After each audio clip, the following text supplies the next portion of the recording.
get a little antsy with graduation coming up and plans without the final. Yeah, I got it. Yeah. Yeah, we're working on it. Taking notes. Who's next? Going back to like where Yes. internship, I think one thing is like the quality of the internship.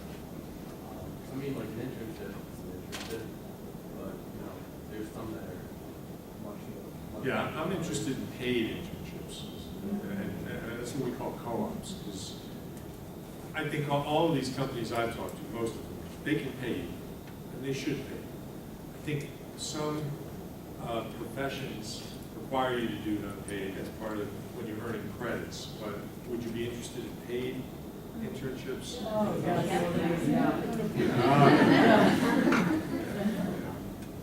So how we do that is something I'm really thinking about. Like I said, I got ideas. I'm going to be looking at that. Who's next?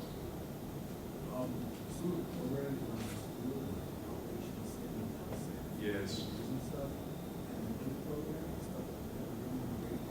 They are. Yeah, so, do y'all know what,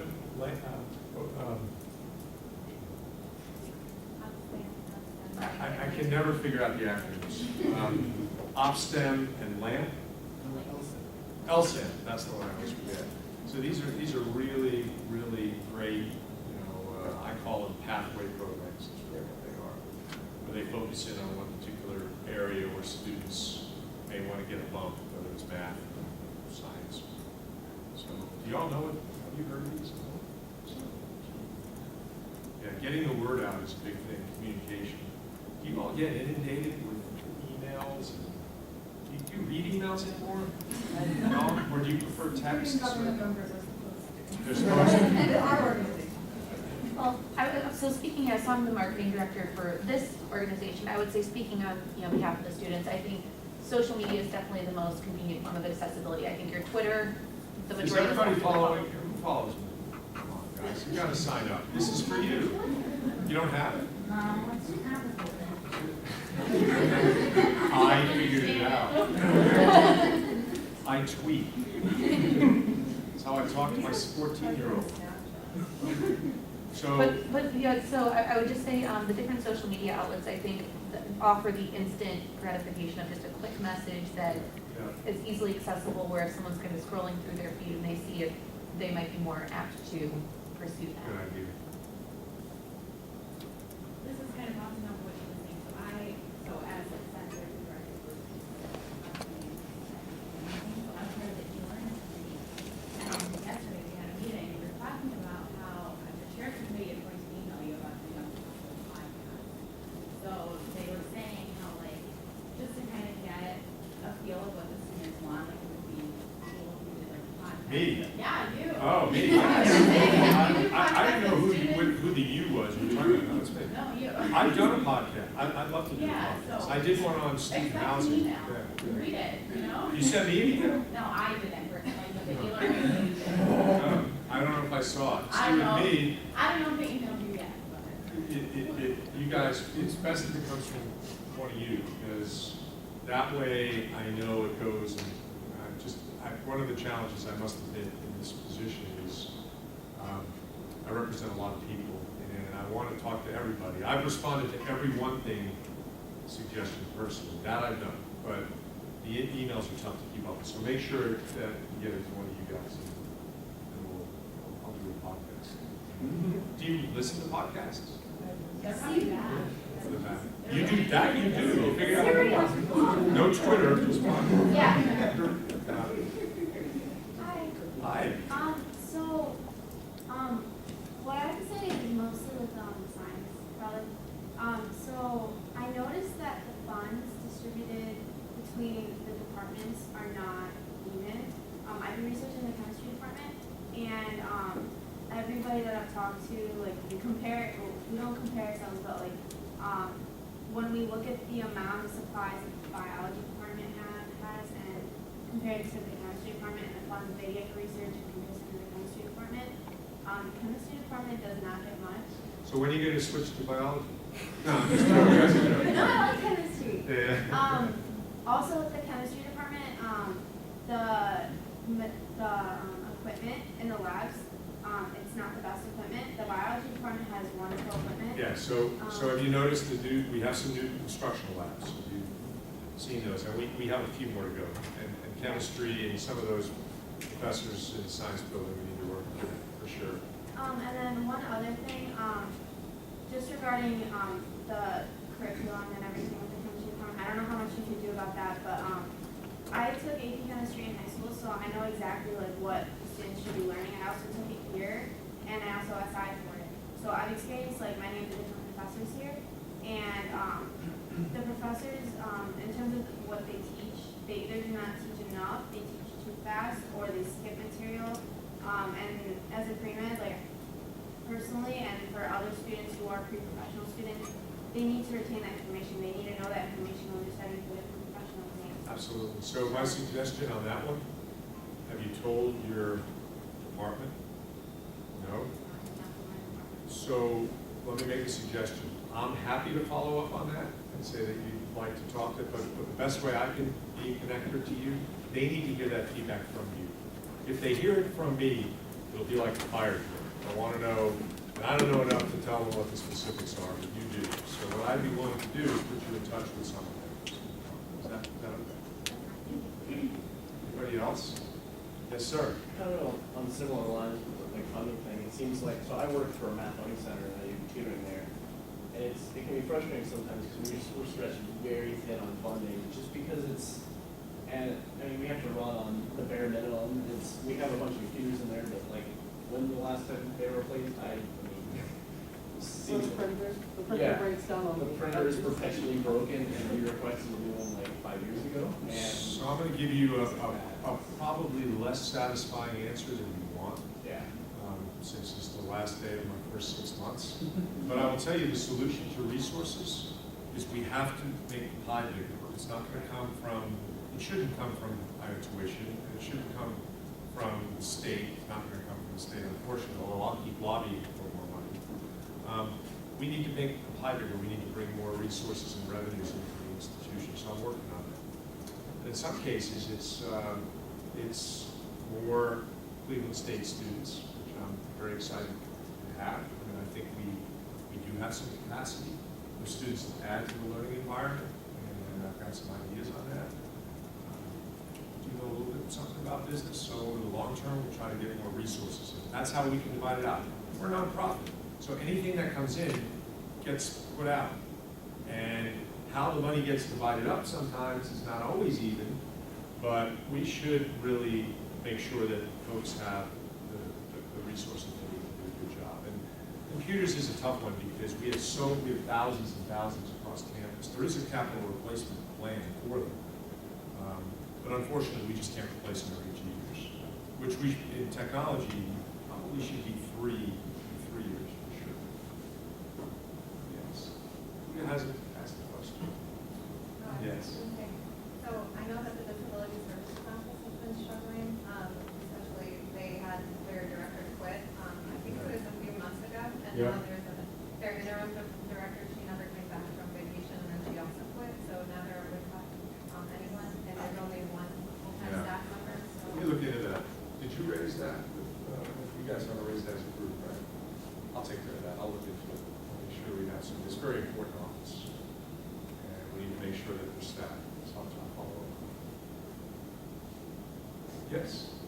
Yeah, so I'm also in the symphony orchestra here at CSU. You're in the orchestra. oh, fantastic. And I'm just concerned, a couple of us, I talked to several undergrads kids there, and they're concerned that like the recruitment is struggling because it's mostly comprised of graduate students and they'll quickly leave. And I know it's not like a definitive way to fix this, but just improving the fine arts. Yep. Yeah. Yeah, I think it's, I played an instrument. I'm not going to tell you which one. I've been to, what's that? Close, not the flute. All right, I'll tell you, it's a clarinet. But if any of you, has anybody heard Squidward? Kind of my model clarinet playing. So So let me look into that, because the fine arts are very, very important. And you know, our new school of film and media arts, it's really quite nice. And actually, our music school, our auditorium is fantastic. So I went in there. I've seen you orchestra. You don't know that I've seen you, but I've seen you. I think, yeah, I've seen you, we were rehearsing one time, you were there. See that? See that? I do come in. And I think there's a performance tonight I'm going to stick in and try to go see. I need to do things sometimes on a lower profile because of making too big a deal about it. What's that? Yeah, I like Secret Shopper, you know, so, but I really just want to see all these things. Anything else? Yes? So as a graduate student, I will say right now, first off, my experience has been phenomenal. I think we have really qualified professors, especially in the education department, you know, looking into administration, Good to hear. having former principals or former superintendents in there. It's, you know, you definitely get an awesome experience. The timing of the courses, especially with, I'm the one with Freddie, the little one that you've seen around a million times, so. I have. Having, you know, like a lot of us have been pregnant, a lot of us have had kids, and super accommodating. The only thing I'm worried about is there have been more times when Wednesdays 5 to 7:50 is the only offering. Yeah. So for example, this semester, what I ran into is, I had 2 courses I needed to take, both of them were only offered at that one time. So I would just say for graduate students across the board, and it maybe it's just education, but I might It's consider. not. It's not. Scheduling is an issue for some of you. Take the courses you want. So yeah, just opening up. Do you have a suggestion? My suggestion would be, again, that 5 to 7:50 window for graduate students really seems to work well. It seems like they're really pigeonholed on what Mondays and Wednesdays, and maybe opening it up to a professor who's willing to like alternate by semester or So something. here's what I'll say about that. This has been something I've been working on. I don't have the full answer, but what time is it now? What day is it? What time on Friday? So I applaud you all being here on Friday at 4:15. But if I asked you to sign up for a course on Friday at 4:15, no student wants to do it and no faculty wants to teach it. So one of the solutions to scheduling gridlock is to use Fridays. Now maybe it's not 4:15 on a Friday, but this is part of my power of persuasion as president and the provost, Ju. We have to make full use of our calendar. And that means if it's not available, if we offer it on Friday, you know, you're all not, I mean, you tell me, how many of you take a class on Friday? Well, that's good. That makes me happy, but not everybody, and you prefer not to. That's part of the solution. How about 8 o'clock a.m. courses? Who likes those? Do you take them? Yeah, You just did it over. So those are, what would you rather have, 8 a.m. classes or more Friday classes? No. Classes on Twitter?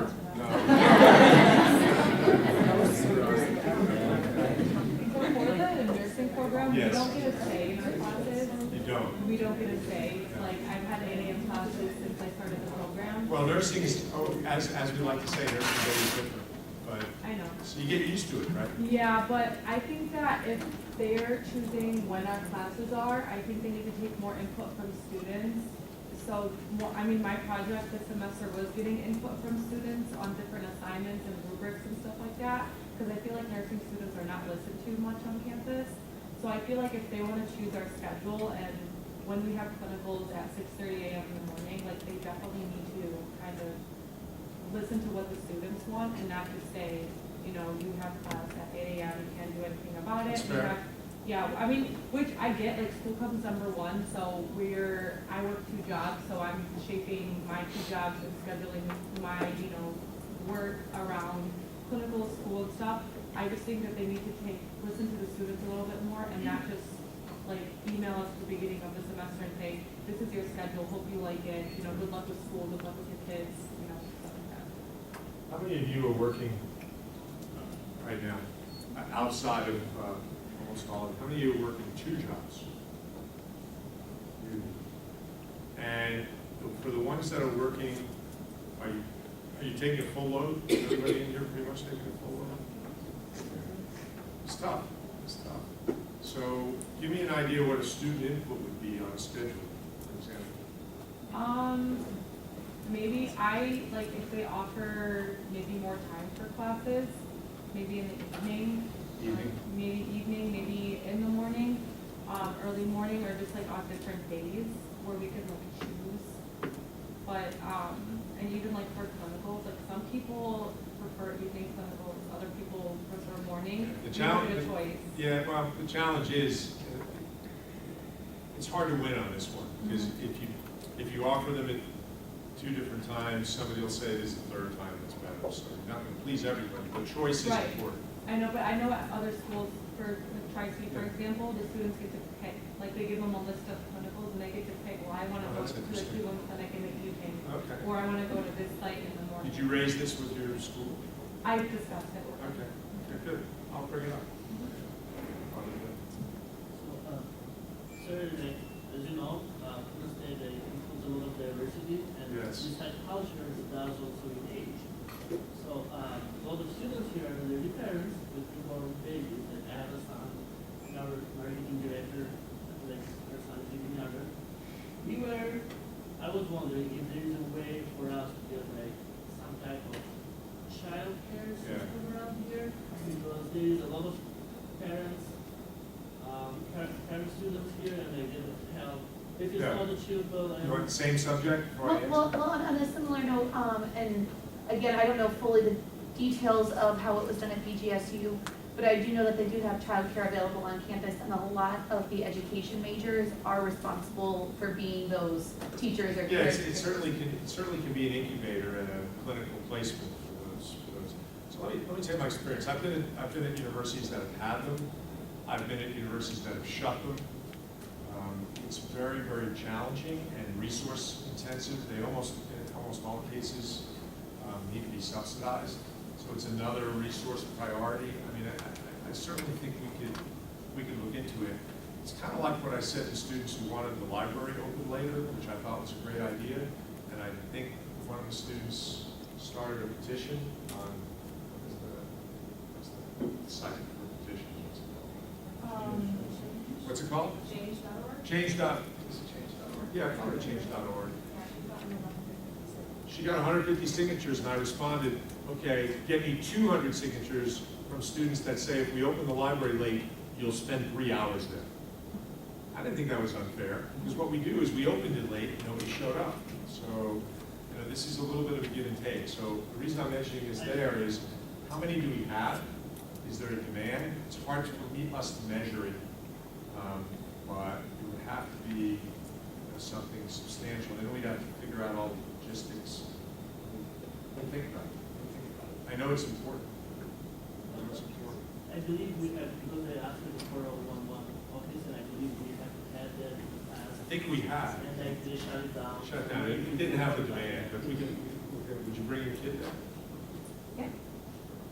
You know, it's a little bit easier than having them in the classroom, because I mean, at this point, there's been multiple times, I'd say, like, especially on my Saturday classes, where we have 2 or 3 pack and plays, like strollers, like, it's pretty much like a daycare in the classroom. Sounds like a fun class. You know what, it's pretty nice having them around, but yeah, no, I mean, for the sake of the educational experience, you know, a home for them would be. Anybody else? Thank you guys very, very much. I know you have an agenda, right? I know Eric. Oh, it's right there. So who's next? I have to go back. Presidentship. That's impressive. Great. Well, I leave you guys. Thank you. Have a wonderful weekend. I really appreciate you sharing. See you next Tuesday, right? Maybe hurry one sec for a photo, for an SGA photo. Oh, absolutely, absolutely. As long as you don't mind if I put it on Twitter. All right, How about guys, I'm picking you up. Instagram? You guys use Instagram? Yeah. So should I just start Instagram?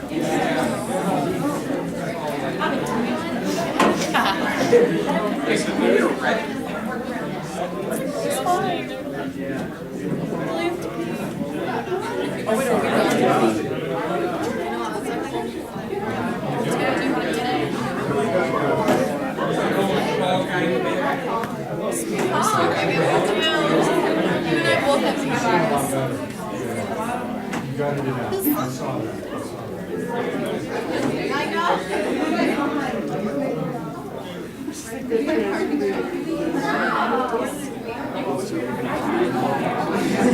been sitting here at 6 p.m. I swear.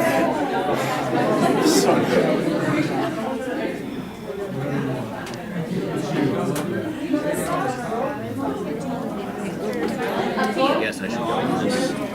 Here, I'll steal, Ben, you want to take it? I want to take it? Yeah. Where do you want to be in it or up to you?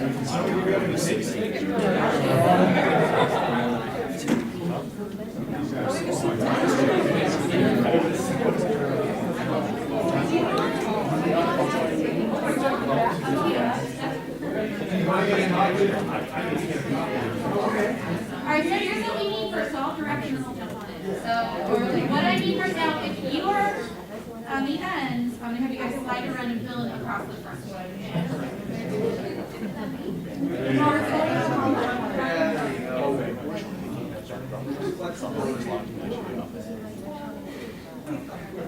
Alright, so this, so you need to slide in, have you slide to the front.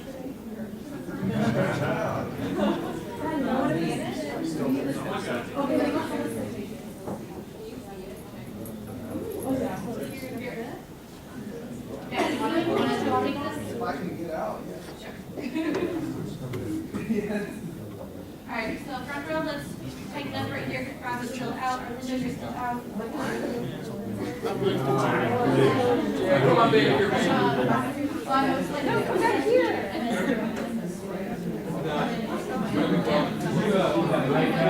Put your hand on my shoulder. Alright, so find your window. This room right here, slot, but also squeeze.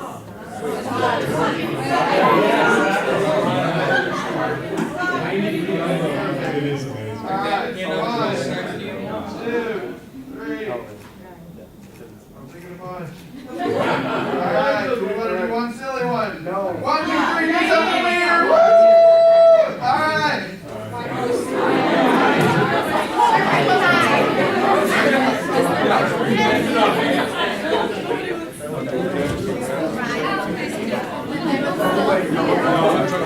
I did my dance.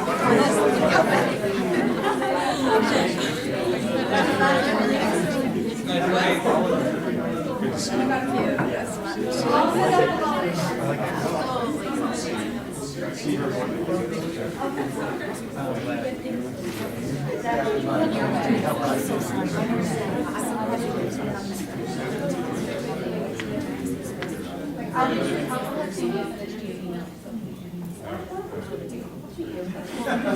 Now my son is starting Instagram. See you guys later. Instagram, you'll follow me, right? See you. Bye. What's that? Is it? Bye, guys. Have a good weekend.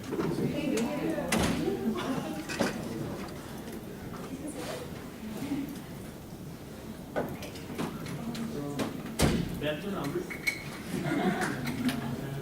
Next slide is according to these groups again. Number of requests approved, the number of requests denied for the group. And you will see the detailed numbers, also amount requested, amount approved for groups. And this is the last time. If you guys missed some of the numbers, you can find those in your emails also. Maybe you got a question? I was just gonna say, go back to the first slide with the how many approved. Oh, you want the, to start again? No, I just thought there was one, very first one.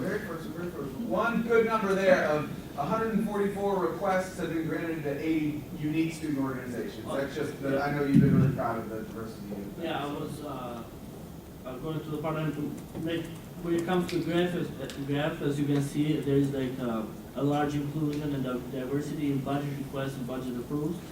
So thank you very much to the finance committee for all the hours that you put in. That is like way much more to every other committee that has worked with the students. I'm very proud of you. Thank you very much. Thank you guys for your support and, as I said, for taking your time to talk to your peers every time they had an issue to address. And Rodney, my right hand, Thank you very much, sir. I have never done it without you. Congratulations on your graduation. Wish you the best in life. Please come back with good stuff and success and all those kind of things. So the next thing in the agenda. Can I let you know, sir, or do you have to do it? Okay. So part of the rights for every student organization is to request funds from the student government and also to appeal any decision taken by the finance committee. So IEEE, which stands for the Institution of Electrical and Electronics Engineering, submitted a budget request on the third hearing. They got denied. They are here today to appeal the finance committee decision. I will say only two sentences on what basis we took the decision, because I don't want to interfere with you guys, and I will give them the chance to present their event, and so like you go by your own opinion without any bias. So usually when the finance committee makes a decision, goes by the event has to be open to the entire student body, and also this event has to benefit the Cleveland State students. The IEEE is requesting funds for an event that was a recruiting event for high school students. The event and competition itself was a great idea, but the committee thought that high school students are not part of that second criteria, where it would be like Cleveland State students benefiting out of the funds that they are giving out of their tuition. And also in the second hearing, we had another budget request that we denied for the same reason. It was another student organization that they were having an event basing on recruiting students from high school. It was a different setup, but that was the main scope of the event also. So now, I emailed you the PDF of the budget request, so you can like see the details also, just in case it helps you out. Guys, please. And it's not like they will take their time to present. We will go through Q&A with the student organization, and then they will have to leave the room so you guys can address your concerns. You will need the PowerPoint, right? Yeah, sure. Do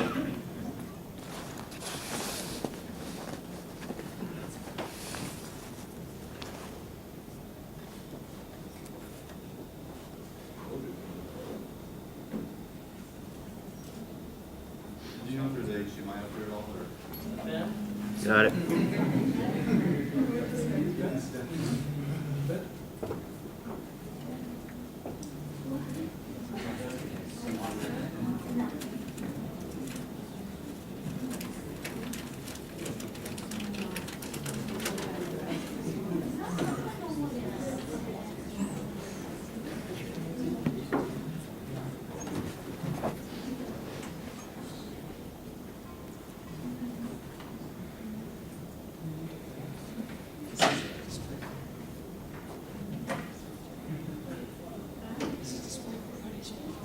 Do you want all the email that I'll What?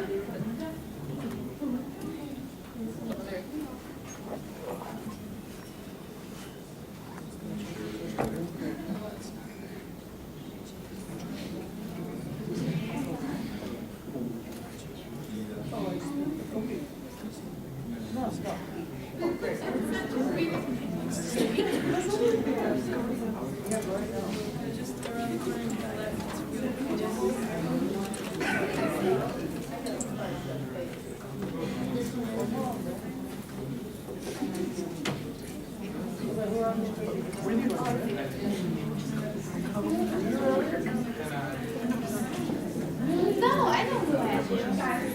Really quickly, so like I don't remember and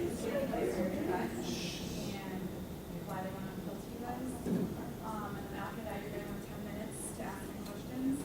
We're gonna have 10 minutes to deliberate on whether or not we're gonna approve their.